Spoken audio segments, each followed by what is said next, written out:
When I first started my YouTube channel a few years ago, one of the first videos that I made was a video testing the recording formats on my Canon R5C. In that video, I ran through a bunch of the different recording formats with the R5C and ended up deciding that I really liked the XF AVC long GOP recording format. Fast forward to 2024, I still think that's a great decision, but I was kind of curious, in the intervening years, has anything changed? So that's what I'm here to figure out today. In 2024, what is the right recording settings to use for your Canon R5C? This will also apply to the Canon C70. I'm doing a lot of testing there and probably a lot of the other Canon cameras because I'm not testing any of the things that are specific to the cameras. I'm testing the recording codecs. All right, so let's get into it. What settings should you use to record with your Canon camera? The answer is, it depends. Thanks for watching. So of course, there's not one correct answer. Your settings will depend on what you're trying to do with your camera. Canon wouldn't put in a bunch of options that just never make sense in any situation, right? So to set the ground rules for what I'm trying to do here today, I'm basically looking for a good rule of thumb codec to go to that is a good balance between image quality and file size. And this is how I'm going about figuring this out. I recorded a bunch of clips in a few different situations, some inside, some outside, some with really dramatic lighting, some with not really dramatic lighting, and I'm taking them back to the computer and analyzing them. This isn't super scientific, but I did keep the camera settings identical for each scene. This should give us a good practical sense for how these recording formats stack up to one another. I used both the C70 and the R5C because this isn't a contest between the two cameras. All right, here are the tests. Future Will here, I didn't want to make this video overly long, so I'm only including a small selection of the tests that I ran here. If you'd like to see the tests in all their boring glory without any of my yapping, I've uploaded a video to my second channel that is exactly that. All right, here you go. All right, this is RAW ST, 4096 by 2160.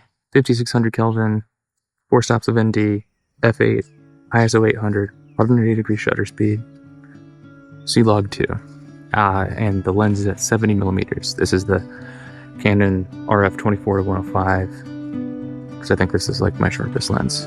Alrighty, now we're doing RAW LT. All of their settings are going to be the same throughout all of this. The only difference here is instead of RAW ST, it's RAW LT. I anticipate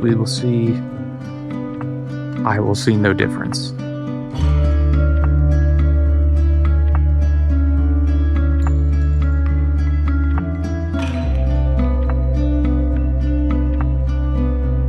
This is one of my go-to recording formats because I can record a lot on a single card. I get great quality out of it, and really helpfully I get 4 channels of audio recorded. So I can have a shotgun mic on top and also be running a wireless lav mic into it, or I can use the built-in mics for scratch audio. It's really flexible.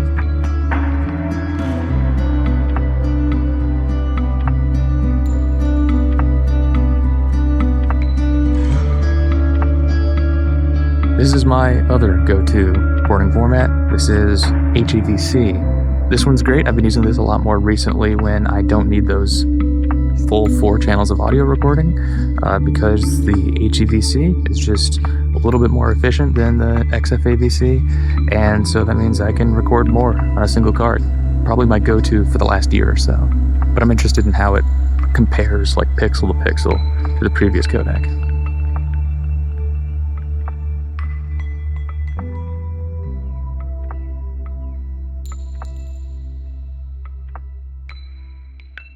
I think it's probably fair to say that recording in RAW on either of these cameras is going to give us the highest quality. It's the most uncompressed. It's the least compressed.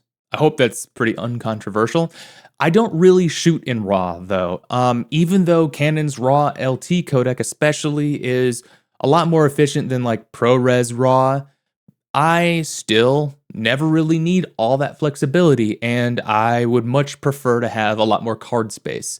But I decided to check it out this time just to have a baseline of comparison. If I'm going to use anything to judge what the maximum baseline image quality from these cameras can be, I should film in RAW. So for color correction, I'm just adding the official Canon LUT for either C-Log 2 or C-Log 3, depending on what I filmed in. No other color correction whatsoever was done to these clips. So not to spoil like my final thoughts on this or anything really, but a big takeaway that I have for these tests is that it is kind of hard to tell a difference between a lot of these. As long as I'm recording in 4K and in log, a lot of them look the same. I even have a hard time telling a difference between the RAW and the 8-bit, which is kind of crazy. Side by side, even under a heavy grade, this is what it looks like.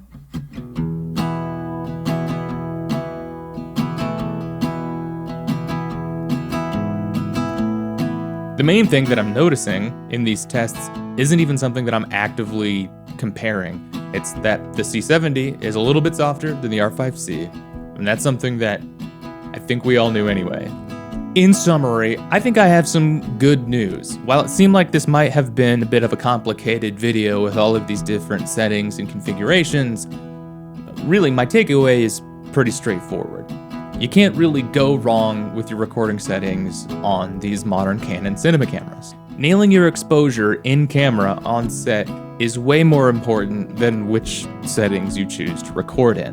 Get your exposure correct, film in 4K, use a log profile, and you're pretty much good to go. If I'm filming a short film, I'll probably choose to film in RAW LT because that does give me more flexibility in post to like change the white balance later on.